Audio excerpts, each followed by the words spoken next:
A poesia meditativa, que Heidegger chamou de Denken und Dichten, embora tenha surgido há milênios, só ganha corpo e contornos definitivos com as obras dos poetas pré-românticos europeus, dentre os quais merecem destaque Leopardi, Blake e Hölderlin. Para o autor de Ser e Tempo, a poesia meditativa é uma topologia do ser, na medida que é uma espécie de perscrutação do estar no mundo. Neste sentido, aproxima-se bastante da filosofia. Mas enquanto a linguagem própria da poesia é analógica, daí o predomínio da metáfora, a linguagem própria da filosofia é conceitual, daí o predomínio do conceito abstrato. Benedito Nunes, no livro Passagem para o Poético, Filosofia e Poesia em Heidegger, esclarece bem a questão. Tudo começa e termina na linguagem, o topos, por excelência do ser, em que se abastecem poetas e pensadores, e em torno do qual eles convergem no caminho de retorno ao país natal. Entretanto, os poetas e pensadores próximos entre si na medida em que atendem ao mesmo apelo do ser na linguagem, estariam a grande distância um dos outros por força do dizer que os avizinha. Cantar e pensar são troncos vizinhos do poético. Como abertura, como irrupção no meio doente, a poiesis é o princípio de todo pensamento e, neste sentido, todo pensamento é de caráter poético. A linguagem, no dizer de Heidegger, inaugura o ser uma vez que é apenas através dela que o homem pode refletir sobre a existência e, por conseguinte, compreender a estrutura da realidade. No artigo Salvação pela Linguagem, Ângelo Monteiro diz que, aspas, não apenas os homens necessitam dessa espécie de salvação pela linguagem, mas todas as coisas querem se fazer ouvir por meio dela, já que, em total cumplicidade, elas participam de uma polifonia produzida pelo eco de vozes vivas e mortas ao mesmo tempo. Daí nossa indisfarçável semelhança com os peixes ao não conseguirmos respirar fora das águas da linguagem. Será que escrevemos unicamente para não deixar as coisas em seu silêncio ou, ao contrário, para que seu silêncio chegue até nós? Fecha aspas. Ocorre que a linguagem, quando é posta a serviço do falatório, que, segundo Heidegger, é o modo de ser típico do discurso automatizado do cotidiano, perde o seu poder de lançar luz sobre a existência, tornando-se oca e ineficaz. Ora, o papel da poesia e da filosofia é justamente dinamitar o falatório, reino dos lugares comuns semanticamente vazios e de sorte de clichês e de expressões pré-moldadas, devolvendo às palavras seu poder de nomear e explicar o ser. É precisamente esta modalidade de linguagem, que possui como característica lançar luz sobre as coisas, que Ângelo Monteiro se refere no trecho supracitado. Tanto assim que no seu soneto de Requiem, pertencente ao livro de Passagem, Monteiro, que também é filósofo de ofício além de ser poeta, nos alerta para a decadência da linguagem em nossa época, condenando a parolagem, palavra que é obviamente sinônimo de falatório.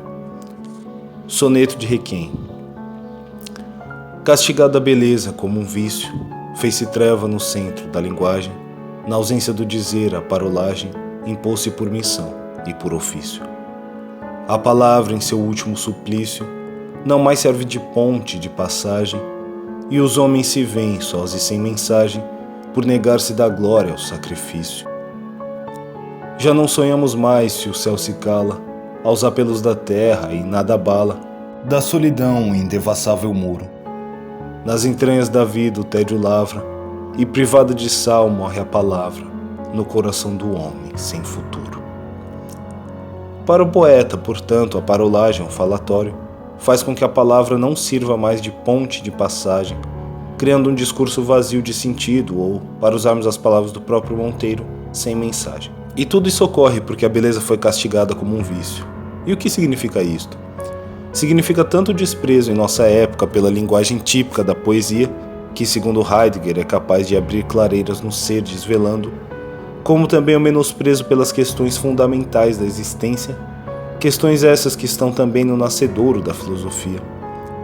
Daí o poeta alagoano dizer que não nos importamos mais se o céu se cala aos apelos da terra, porque não buscamos mais a transcendência e, por isso mesmo, o tédio lavra nas entranhas da vida.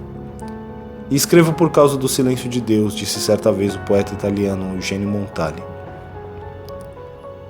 Poesia e filosofia, portanto, são ramos da mesma árvore, pois que ambas se rebelam contra o falatório e nascem do assombro do homem ante o desconhecido ou indeterminado, que o filósofo pré-socrático Anaximandro de Mileto chamava de apeiron. Aristóteles, em sua Metafísica, afirma que é pelo assombro que os homens começam agora e, num princípio, a filosofar, assombrando-se primeiro com as coisas estranhas que tinham mais à mão, e depois, ao avançar assim, pouco a pouco, indagando-se sobre as coisas mais sérias, tais como os movimentos da lua, do sol, e dos outros e dos astros e a geração do todo. Esse assombro, que é a fonte comum da filosofia e da poesia meditativa, é a semente da qual germinou o Para que somos feitos, poema que pertence ao livro Os Olhos da Vigília. Para que somos feitos? Nem para a terra, nem para o céu fomos feitos, nem mesmo para ser lembrados. No encontro entre a luz dos nossos olhos e a imagem das coisas provisórias consiste em nossa noite e nosso dia. Não tem preço e é inútil aquilo pelo qual suspiramos, mas também é inútil o que é perfeito e não tem preço a sua perfeição. Por fim, não tem preço e é inútil tudo que nos perde ou que nos salva. Fomos feitos para além da vida, pequena e por que pequena anunciada. Fomos feitos para o clamor do que não sabemos, para ouvir o som das flores graças às abelhas, no murmúrio e no anúncio de seu mel. O poema acima é uma resposta poética à questão genuinamente filosófica e, além de filosófica, teológica. Como notou Jorge Luiz Borges, nem sempre é possível delimitar bem as fronteiras entre poesia e metafísica. E não raro também a religião é expressada através de poemas, como ocorre nos Salmos do rei Davi. Podemos concluir, portanto, que filosofia e poesia são afluentes do mesmo rio, ou, para usarmos as palavras de Martin Heidegger, o pensamento diz o ser, o poeta nomeia o sagrado.